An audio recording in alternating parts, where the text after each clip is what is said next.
नमस्कार, मैं हूं गौरव श्रीवास्तव। प्राइम उत्तर प्रदेश में आप सभी का बहुत बहुत स्वागत है। खबरों का सिलसिला शुरू करते हैं और पहली खबर दिल्ली से सटे यूपी गाजियाबाद में 19 साल की एक लड़की कॉलेज से अपने घर को निकली थी। रास्ते में कुछ बाइकर्स उसके पीछे पड़ गए और उन्होंने ऑटो में बैठी लड़की का मोबाइल झपटा। उसने नहीं छोड़ा तो खींच कर गिरा दिया। लड़की सड़क पर कुछ दूर घिसटती रही और इलाज के दौरान उसकी मौत हो गई। भाई, इस मामले में यूपी पुलिस ने भी बड़ी कार्रवाई करते हुए एक बड़ी नजीर पेश की है। देखिए रिपोर्ट। योगी जानते हैं कि लॉ एंड ऑर्डर ही वो मास्टर की है जिसके दम पर योगी यूपी के सिंहासन पर दोबारा सवार हुए। अब तो योगी की सबसे बड़ी परीक्षा 2024 में मोदी के महायज्ञ में 80 सीटों का कमल चढ़ना है। इसलिए योगी प्रदेश में अपराध और अपराधियों के खिलाफ किसी भी तरह के कॉम्प्रोमाइज के मूड में नहीं दिखाई दे रहे। योगी राज में अपराध और अपराधियों के लिए सिर्फ एक सजा है और वो सजा है सजाए मौत। दरअसल उत्तर प्रदेश के गाजियाबाद में हाल ही में मोबाइल स्नैचिंग में एक छात्रा की मौत का मामला सामने आया है, जिसे योगी की पुलिस ने महज 48 घंटों के भीतर ही सॉल्व कर दिया और अपराधी को यमलोक पहुंचा दिया। दरअसल हाल ही में गाजियाबाद की गलियों में गुनाह की जो दुर्दांत दास्तां सामने आई थी, उसे देखकर लोगों का दिल दहल गया था। गुनाह की उस तस्वीर को जिसने देखा वो चौंक गया। इस घटना का वीडियो जैसे ही वायरल हुआ, गाजियाबाद से लेकर लखनऊ तक हड़कंप मच गया। घटना में त्वरित कार्रवाई करते हुए पुलिस प्रशासन ने 48 घंटों में आरोपियों को यमलोक पहुंचा दी। 2 आरोपियों में से एक आरोपी जितेंद्र उर्फ जीतू को मुठभेड़ में ढेर कर दिया गया और दूसरे अपराधियों को गिरफ्तार कर लिया गया। वहीं मोबाइल स्नैचिंग के दौरान बीटेक की छात्रा कीर्ति सिंह को ऑटो से घसीटने का लाइव वीडियो सामने आया है। दिल्ली मेरठ एक्सप्रेसवे पर छात्रा का पीछा करते बाइक सवार बदमाशों को साफ तौर पर देखा जा सकता है। कीर्ति ऑटो में किनारे की तरफ बैठी थी। लुटेरों की नजर उसके मोबाइल फोन पर थी। वो झपट्टा मारकर मोबाइल छीनने की फिराक में थे, लेकिन इसी बीच मसूरी थाना क्षेत्र के डासना फ्लाईओवर के पास NH9 पर बाइक सवार बदमाशों ने उसका मोबाइल छीनने की कोशिश की, जिसका कीर्ति ने पूरी ताकत से विरोध किया। कीर्ति ने मोबाइल नहीं छोड़ा, तब बदमाशों ने झटका देकर उसे ऑटो से नीचे घसीट लिया। कीर्ति कई मीटर तक सड़क पर घिसटती रही, फिर भी उसने हार नहीं मानी। आखिरी दम तक वो बाइक सवारों से लड़ती रही। इस दौरान गिरने से उसके सिर में गंभीर चोटें आ गईं। वो बुरी तरह से घायल हो गई। घटना के वक्त उसके साथ चल रही सहेली ने उसे अस्पताल पहुंचाया और घर वालों को सूचना दी। लड़की के शरीर में कई फ्रैक्चर हुए थे, सिर में भी गंभीर चोटें लगी थी। ऑटो से सिर के बल गिरने के कारण उसके सिर की हड्डी टूट गई थी। वो आईसीयू में 48 घंटे तक जिंदगी की जंग लड़ी, लेकिन वो ये जंग हार गई। इलाज के दौरान उसकी मौत हो गई थी। खबर कुशीनगर में सुभाषपा के युवा मोर्चा सम्मेलन को संबोधित करने पहुंचे राष्ट्रीय अध्यक्ष ओपी राजभर ने अखिलेश यादव की साइकिल यात्रा पर जमकर हमला बोला। इस दौरान उन्होंने सपा अध्यक्ष अखिलेश यादव पर कई तीखे प्रहार भी किए, जहां उन्होंने विपक्षी गठबंधन से लेकर 2024 के लोकसभा चुनाव में अखिलेश यादव का ब्रह्मास्त्र कहे जाने वाले पीडीए पर भी जमकर निशाना साधा।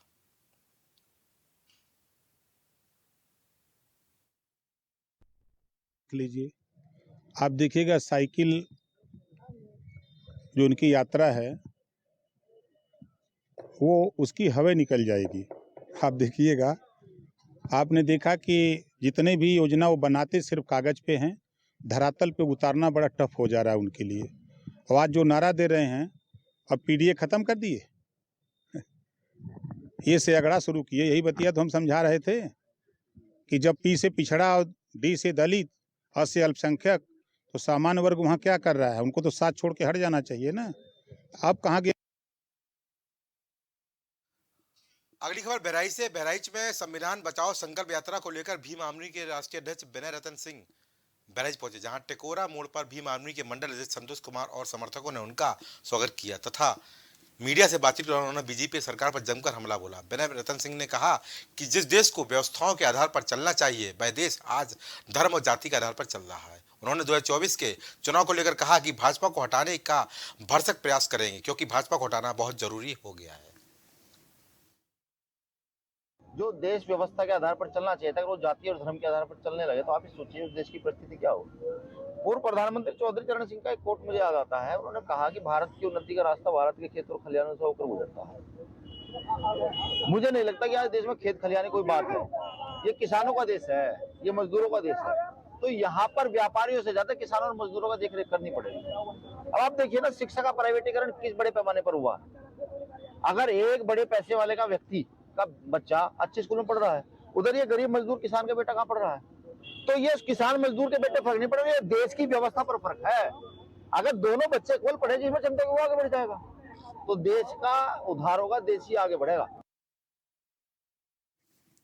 अगली खबर रायबरेली से है। रायबरेली की जिलाधिकारी हर्षिता माथुर ने प्राथमिक विद्यालय का निरीक्षण किया और सफाई को लेकर तमाम तरह के निर्देश दिए। दरअसल हर्षिता माथुर ने शहर के जगदीशपुर और गोरा बाजार में स्थित प्राथमिक विद्यालय का औचक निरीक्षण किया, जहां डीएम के विद्यालय पहुंचते हड़कंप मच गया। हर्षिता माथुर ने विद्यालय पहुंचते ही सबसे पहले मिड डे मील के तहत बच्चों के लिए बन रहे खानों को चेक करने के लिए सीधे रसोई घर पहुंची, जहाँ गंदगी का अंबार मिलने पर उन्होंने प्रधानाचार्य को कड़ी फटकार लगाई और कहा साफ सफाई की व्यवस्था को बेहतर करें। इसके साथ साथ उन्होंने बच्चों की कक्षाओं में जाकर शिक्षा की गुणवत्ता की जांच भी की और उनको मिल रही तमाम सुविधाओं की जानकारी भी ली। जगदीशपुर और गोरा बाजार के हमारे प्राथमिक और कॉम्पोजिट विद्यालयों का इंस्पेक्शन किया है।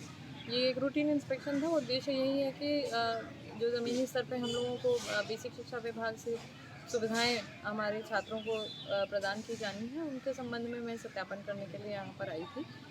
संतोषजनक व्यवस्थाएं तो नहीं मैं कह सकती हूँ कि हैं यहाँ पर। साफ़ सफाई की थोड़ा अभाव है, कुछ जगह पर मुझे सामंजस्य की भी कमी नज़र आई है, तो उसके संबंध में हेड टीचर को भी निर्देशित किया गया। बीएसए और डीपीआरओ के माध्यम से जो भी कमियाँ पाई गई उन्हें पूरा करने के लिए निर्देश दिए गए।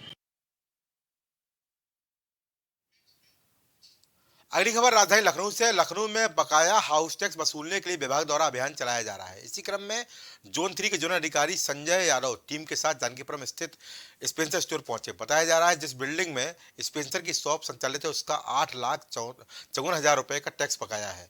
वहीं टीम को देखकर बिल्डिंग के मालिक टीम पर भड़क उठे। इस बीच जोनल अधिकारी संजय यादव ने उन्हें समझा बुझाकर मामला शांत कराया। उसके बाद बिल्डिंग के मालिक ने टीम को 5 लाख रुपए का चेक सौंपा, बाकी की राशि जल्द देने की बात कही।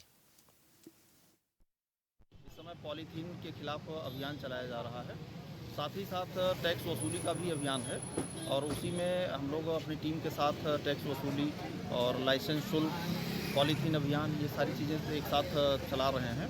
और उसी क्रम में हम लोग यहाँ जांच पड़ताल के लिए पहुँचे थे। पॉलीथीन तो इनके यहाँ पर्यावरण विभाग से अनुमन्य स्थिति में पाया गया।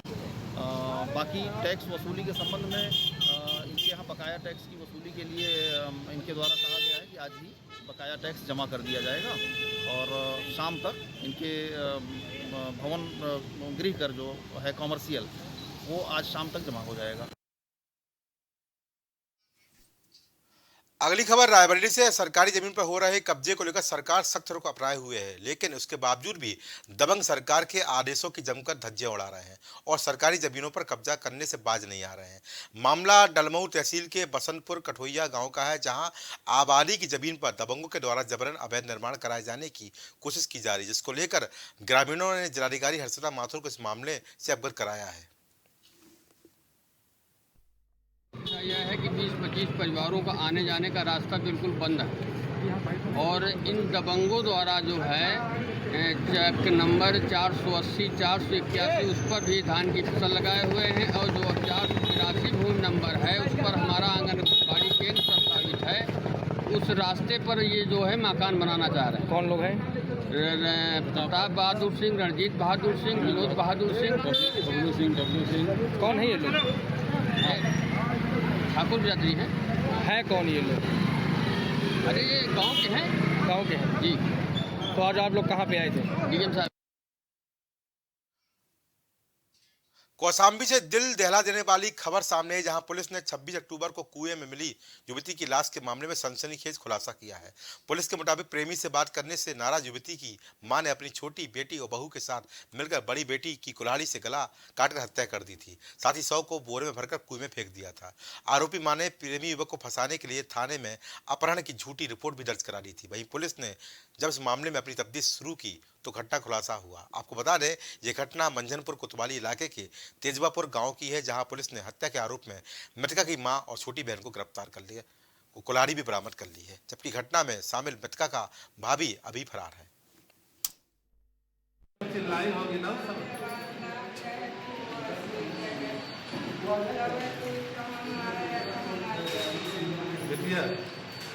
और तुम्हारी बहू तुम्हारा है?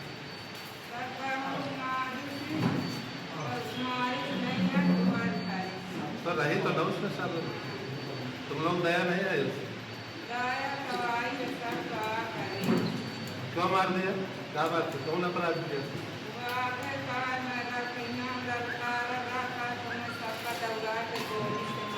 कौन का है? मिला हुआ था जो एक लड़की का था। इस प्रकरण में पूर्व में ही 14 अक्टूबर को एक मुकदमा थाना मंचनपुर पे ही 363, 366 IPC का लिखा गया था। विवेचना के क्रम में इलेक्ट्रॉनिक और वैज्ञानिक साक्ष्य इकट्ठा किए गए, सभी लोगों से पूछताछ की गई तो पता चला कि जो जिस बालिका का शव मिला है उसका उसी के गांव के एक युवक से प्रेम संबंध चल रहा था, जिसका उसकी मां विरोध करती थी। बदनामी से बचने के लिए और उस युवक को फंसाने के उद्देश्य से मृतका की मां, उसकी भाभी और उसकी छोटी बहन ने मिलकर उसको 2/3 अक्टूबर की रात में डंडे से और कुल्हाड़ी से मारकर। खबर गाजियाबाद से। गाजियाबाद के लोनी में महिला शिक्षक के साथ लूट और उसके अपहरण का हत्या प्रयास का मामला सामने आया था। वहीं इस मामले को लेकर सैकड़ों की संख्या में महिला शिक्षकों ने जिलाधिकारी से मुलाकात की और अपनी सुरक्षा की मांग को लेकर ज्ञापन सौंपा। आपको बता दें, कुछ दिन पहले दिन दहाड़े बाइक सवार अपराधियों ने महिला शिक्षिका के साथ लूट की घटना को अंजाम दिया था। वहीं महिला शिक्षिका के साथ लूट और अपहरण के प्रयास में अभी तक पुलिस आरोपियों को नहीं पकड़ पाई है। महिला शिक्षकों ने पुलिस के ढीले रवैये को लेकर भी शिकायत की और जिलाधिकारी से मामले में हस्तक्षेप करने की मांग की। वर्मा थी 26 तारीख को स्कूल समय के बाद वो अपने विद्यालय से घर जा रही थी। धारीपुर गांव के पास कुछ अज्ञात बदमाशों द्वारा उनकी गाड़ी लूट ली गई और उसके बाद उनका अपहरण करने की भी कोशिश करी गई, जिससे आज जनपद की हजारों शिक्षिकाएं आक्रोश में हैं और उन्होंने निर्णय लिया कि आज हम जिलाधिकारी महोदय को ज्ञापन देंगे कि 15 दिन के अंदर अंदर एक सख्त कार्रवाई हो, उनकी गाड़ी बरामद करी जाए और जो अभियुक्त है उनको कड़ी से कड़ी सजा दी जाए। सर, अभी 26 को लोनी ब्लॉक में सिरोरा गांव में हमारी एक बहन शिक्षिका कार्यरत हैं, जिनके साथ 3:30 बजे लगभग स्कूल समय के बाद में उस पर नरोरा गांव के आसपास लूट की घटना हुई। न केवल गाड़ी लूट ली गई बल्कि उनके साथ मिसबिहेव करते हुए उनका अपहरण करने की भी कोशिश की गई। तो उसी के विपक्ष में हम लोग यहाँ खड़े हुए हैं, क्योंकि उसके खिलाफ अभी तक कोई भी कार्रवाई नहीं हुई है। जो अपराधी हैं वो अभी भी खुले घूम रहे हैं, किसी की कोई अरेस्टेशन नहीं हुआ है, कोई गिरफ्तारी नहीं हुई है। हम लोगों की मांग ये भी है कि जितने भी सुनसान इलाके हैं वहाँ पुलिस की पेट्रोलिंग बढ़ाई जानी चाहिए, गश्त बढ़नी चाहिए, CCTV कैमराज की व्यवस्था होनी चाहिए, ताकि जितने भी टीचर्स हैं वो खुद को सुरक्षित महसूस कर सकें। मेरा नाम नूतन चौहान है। हमारे जितने भी विद्यालय हैं वो सब इंटीरियर में होते हैं, मतलब महिला शिक्षिकाएं हैं वो अकेली जाती हैं, क्योंकि कोई लोकल ट्रांसपोर्ट तो होता नहीं है, तो सब अपने अपने व्हीकल से ही जाती हैं।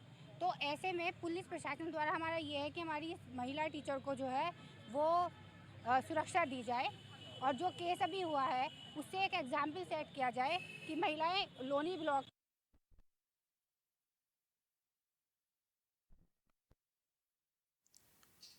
तो आज के प्राइम उत्तर प्रदेश में इतना ही। देश और दुनिया की तमाम खबरों के लिए देखते रहिए प्राइम टीवी।